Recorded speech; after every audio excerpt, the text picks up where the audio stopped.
Вот такая вот шоколадка Снекер. Полное, если честно, говно. Мне она не особо понравилась.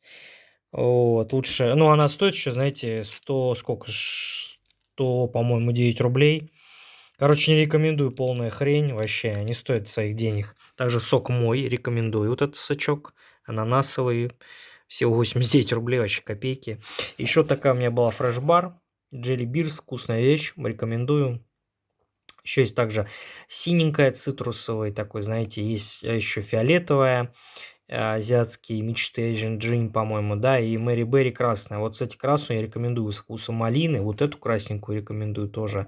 И вот как раз таки синенький цитрусовый тоже неплохой, а вот фиолетовый не очень. Не знаю, кому как, но мне фиолетовый не очень нравится, вот. А так вообще фрешбар классные напитки, вот. Кола у них, кстати, тоже полное говно, вот, не рекомендую. Лучше такие брать напитки, которые вот они так делают сами. Вот. Просто так вот показываем, как бы, как есть.